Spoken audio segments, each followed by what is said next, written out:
চাকরি ব্যাপারে হচ্ছে কি আমি আপনাদের বলে দিই, মেরিটোক্রেসিকে প্রাধান্য দিতে হবে, মেধাকে প্রাধান্য দিতে হবে। আমরা খালি অঙ্কের ভাই ভাই বললেন, আমি ওকে বিশ্বাস করি সকাল 6টা থেকে রাত্রি 12টা পর্যন্ত খালি তদবির, এবং সেই তদবির গুলো হচ্ছে আমরা পোস্টিং এই সমস্ত দরকার আছে সেগুলো করতে হবে, সেগুলোকে যদি আমরা প্রথম গুরুত্ব দিই তাহলে তো আমার মুশকিল হবে। আরেকটা ব্যাপার আছে, সবাই শুধু ঠাকুরগা চলে যাবে, এদিকে চাকরি করে আমাকে স্যার একটু দেন, থাকবে বন্দি করে দেন, ওকে এইটা এই ধারণাগুলো বাদ দিতে হবে, একটু বাইরে যেতে হবে, বহির্মুখী হতে হবে, আরো কিন্তু আমরা খুব ভালো করতে পারবো। তাই এলো ইনোভার, যেন আপনি লাইফে থাকেন রেডি প্রতিদিন। Innova, designed for now. আমাদের ঠাকুরের একটা সমস্যা আছে, ব্যবসা বলতে ওরা বোঝে শুধু ঠিকাদার না। সত্য কথা, আমি যেগুলো আমার বাস্তব কথা বলছি, আমার অভিজ্ঞতা থেকে বলছি।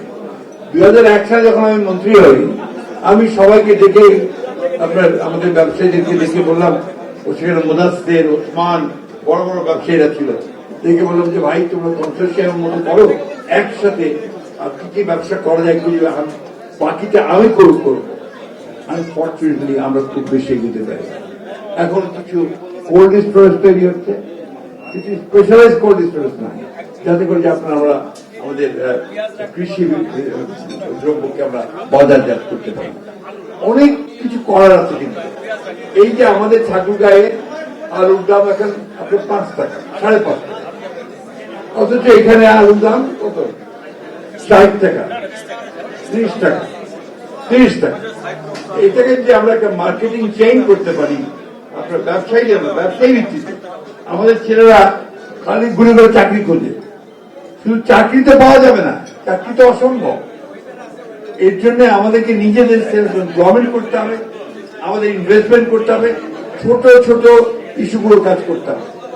আমি ইতিমধ্যেই ফাইন্যান্স মিনিস্ট্রিতে বলেছি যে আমাদের যারা মর্টগেজ রাখতে পারবে না, যারা বন্ধক দিতে পারবে না, তাদেরকে 10 থেকে 20 লাখ টাকা পর্যন্ত পুঁজি দেওয়ার ব্যবস্থা করতে হবে।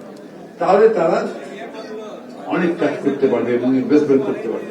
এই বিষয়গুলো সেই জন্য আমি বলি, কোর কমিটি করেন, সেই কোর কমিটি করে আমরা আলোচনার মাধ্যমে কোন কোন বিষয়গুলো নিয়ে আমরা আগে এগোতে পারবো সেই কাজগুলো আমরা করতে থাকি।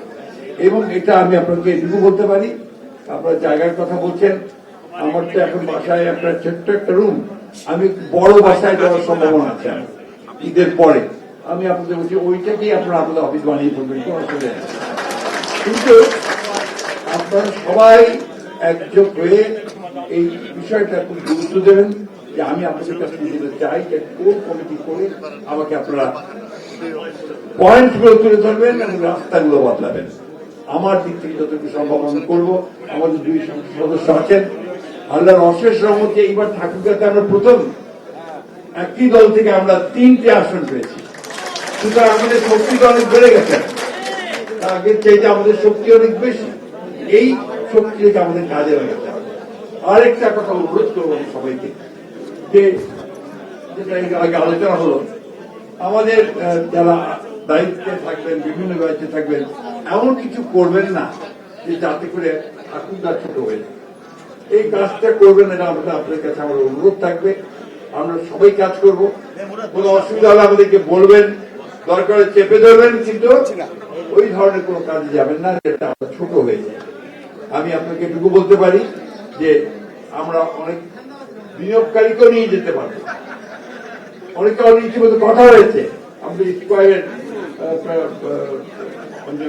কথা হয়েছে, গাজী ফার্ম আরো ইনভেস্ট করবে, তাদের সরকার হচ্ছে প্রাণের সঙ্গে আমাদের কথা হয়েছে ইতিমধ্যে, তারা ইনভেস্টমেন্ট নিয়ে যাবে, কিন্তু আমাদেরকে সেই জন্য ওইভাবে কাজ করতে হবে। যাই হোক, আমি বক্তব্য বলাবো না, সময় প্রায় হয়ে এসছে। আপনাদের কাছে আমার বিনীত অনুরোধ যে আপনারা সবাই ঐক্যবদ্ধ থাকবেন। আমি কিন্তু সমিতি করতাম না কোনো, এই আপনারা ঠাকুরের সমিতি করেছেন, আমাদের সমিতি দিনাজপুর জেলা সমিতি, এই ইশতিয়াকের দাদা ছিলেন তাহলে প্রেসিডেন্ট, হঠাৎ করে ভাগ হয়ে গেল। আমি আপনার জেলা সমিতি কোনদিন করি, আমি ঠাকুরের সমিতির কথা শুনেছি, এটাও কিন্তু ভাগ হয়ে গেছে। দয়া করে ভাগ করবেন না, এক থাকবেন, সমস্যা থাকবে মিটিয়ে নেবেন, এবং আমরা আপনাদেরকে এটুকু কথা দিচ্ছি সর্বাত্মক সহযোগিতা আমরা আপনাদেরকে করবো সব বিষয়ে। আর